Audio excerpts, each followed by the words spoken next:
اس جوانی کی ابتدا بلوغت سے شروع ہوتی ہے۔ انگلش میں اس کو پبرٹی کہتے ہیں۔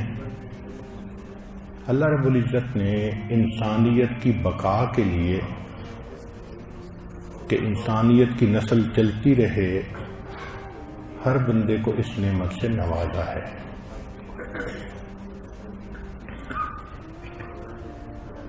اس میں نوجوان کا کیا معاملہ ہے یہ الگ ٹاپک ہے، نوجوان لڑکی کا کیا معاملہ وہ الگ ٹاپک ہے۔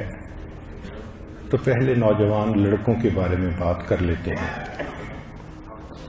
11 سے 12 سال کے درمیان یہ سلسلہ شروع ہوتا ہے، 16 سے 17 سال تک مکمل ہو جاتا ہے۔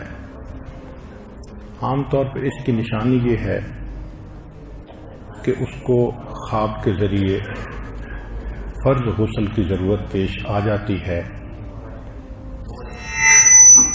ان سب کی بنیاد انسان کے بدن میں ٹیسٹوسٹیرون، یہ گروتھ ہارمون ہیں، ان کا بڑھنا ہوتا ہے۔ جب بیبی کی حالت ہوتی ہے تو بیٹے اور بیٹی کے فرق کا اتنا پتہ نہیں چلتا۔ پہلے سال میں کچھ فرق کم پتہ ماں کو چلتا ہے، مگر پھر بھی بہت زیادہ نہیں۔ جب بچہ 3 سال سے اوپر جاتا ہے پھر بیٹے اور بیٹی کی شخصیتوں کا فرق بہت واضح ہو جاتا ہے۔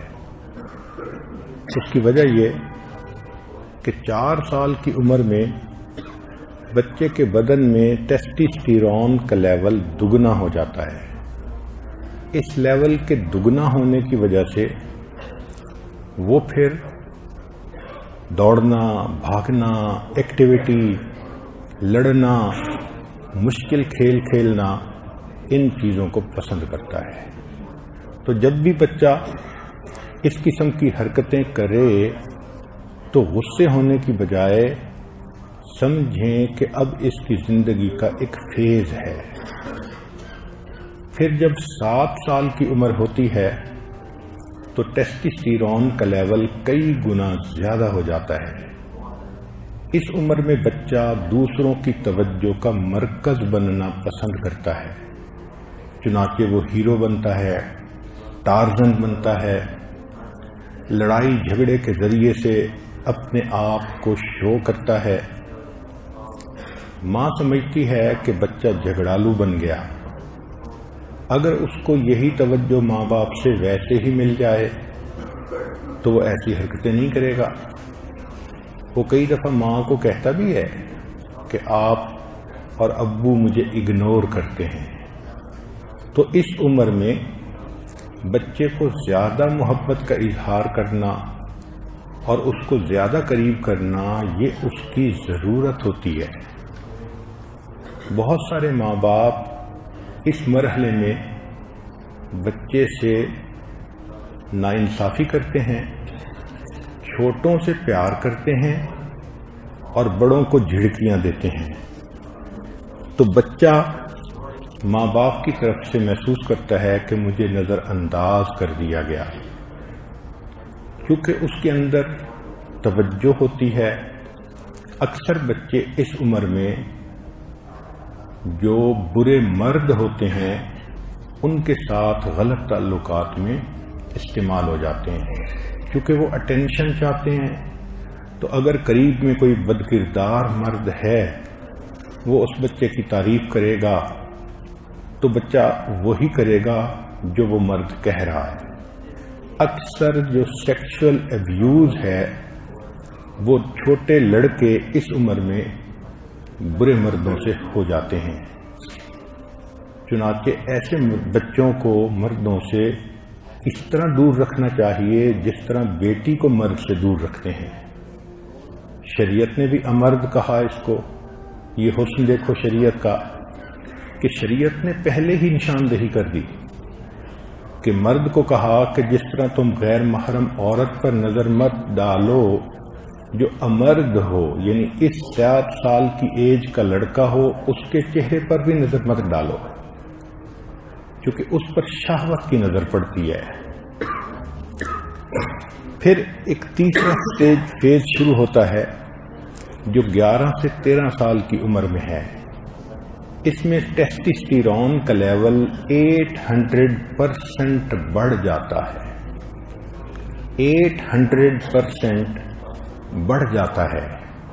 بچے کی ٹانگیں مضبوط، بازو مضبوط، تو وہ بچہ عاشق مزاج بنتا ہے. اس عمر میں بچے کے برین کے اندر ایک ونڈو کھلتی ہے. یہ ونڈو فطرت کا حصہ ہے. ہر بچہ 11 سے 13 سال کی عمر میں عاشقانہ مزاج دکھائے گا، مگر اللہ نے یہ ونڈو اس لیے بنائی، پتہ نہیں اس کو ماں باپ کی تربیت ملی یا نہیں ملی، اس کو نیکی سکھائی گئی یا نہیں سکھائی گئی. اس ونڈو میں آ کر یہ کسی کو اپنا رہبر بنائے، استاد بنائے، اور وہ استاد اور رہبر اس کو اللہ کی محبت سکھائے.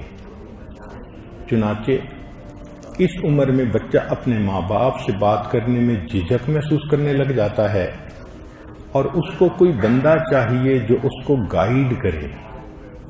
اگر تو بڑی عمر کا کوئی مل گیا تو وہ اسی کو گائیڈ بنا لیتا ہے، ورنہ کوئی ٹیچر ہے اس کو گائیڈ بنا لیتا ہے. اور اگر قسمت بھلی ہو اور ماں باپ عقل مند اور سمجھدار ہوں تو وہ اس بچے کو کسی شیخ کے ساتھ جوڑ دیتے ہیں. تو شیخ اس کے عشق کی اس صلاحیت کو اللہ کے لیے استعمال کر لیتا ہے، اس کو نیکی کی طرف متوجہ کرتا ہے. یہ بچہ اس عمر میں فطری طور پر اپنی محبتیں، اپنی چاہتیں، اپنی توانائیاں کسی پر خرچ کرنا چاہتا ہے. یہ کسی کو اپنی محبتوں کا مرکز بنانا چاہتا ہے، کسی کو اپنے دل میں بسانا چاہتا ہے. تو شریعت نے کہا کہ اس کو رہبر مہیا کر کے، مرشد مہیا کر کے، اس کی جو یہ ونڈو ہے اس کو استعمال کرو اور نیکی کے اوپر اس کو چلا دو. اس موقع پہ یہ بچہ ایک دوراہے پہ کھڑا ہوتا ہے. یہ دوراہا کیا ہے؟ ایک طرف رحمان اس کو اپنی طرف کھینچ رہے ہوتے ہیں اور اس کے اندر ضمیر کی ایک صفت پیدا کر دیتے ہیں. چنانچہ بچہ جب کوئی غلط کام کرتا ہے تو ضمیر ملامت کرتا ہے اور وہ بچہ نیکی کی طرف جانا چاہتا ہے. اب ایسے میں شیخ بھی مل جائے تو اس بچے کا نیکی پہ آنا بہت آسان ہو جاتا ہے. دوسرے راستے کے اوپر شیطان کھڑا ہوتا ہے، وہ اس کو خود بھی برائی کی طرف بلاتا ہے، اور جو شیطان کے ایجنٹ ہیں ان کو بھی پیچھے لگا دیتا ہے. تو کہیں اس کو لڑکی نظر آ گئی، کہیں عورت نظر آ گئی، کہیں فوٹو نظر آ گئے، کہیں ویڈیو گندی نظر آ گئیں، تو یہ چیزیں اس کو گناہ کی طرف لے جاتی ہیں. اس دوراہے پر اس بچے کو ماں باپ کی تعاون کی ضرورت ہوتی ہے. جو نیک ماں باپ ہوتے ہیں وہ نیکی پر بچے کے معاون بنتے ہیں اور اس کو نیکی کی لائن پہ ڈال دیتے ہیں. چنانچہ جن کے ماں باپ عقل مندی کریں وہ بچے حافظ بنتے ہیں، عالم بنتے ہیں، مفتی بنتے ہیں، شیخ بنتے ہیں. زندگی میں دین کا کام کرنے والے وہی ہوتے ہیں، اللہ کے دین کا غم کھانے والے وہی ہوتے ہیں. ماں باپ اگر اس بچے کو تبلیغی جماعت میں بھیج دیں سروزہ کے لیے، چلہ کے لیے، تو یہ بچہ دین پر اپنا سب کچھ قربان کرنے والا بن جاتا ہے. یہ راستے کا تعین اس عمر میں ہوتا ہے. اگر اس عمر میں بچے کو ماں باپ نیکی پر جانے سے روکیں، چونکہ ہم نے دیکھا کہ بچہ نمازی بن گیا، سر پہ ٹوپی رکھنی شروع کر دی، ٹی وی نہیں دیکھتا، تو باپ اپنے پاس بٹھا کر اس کو ٹی وی دکھاتا ہے، کہتا ہے کچھ نہیں ہوتا. بہن کہتی ہے تم ابو کو ناراض کیوں کر رہے ہو؟ ماں کہتی ہے تم جلدی سے داڑھی منڈاؤ، اصلی شکل میں آؤ. اب یہ جو ماں باپ کا فسق و فجور ہے، یہ اس بچے کا رخ نیکی کی بجائے فسق و فجور پہ موڑ دیتا ہے، شیطان کے راستے پہ موڑ دیتا ہے۔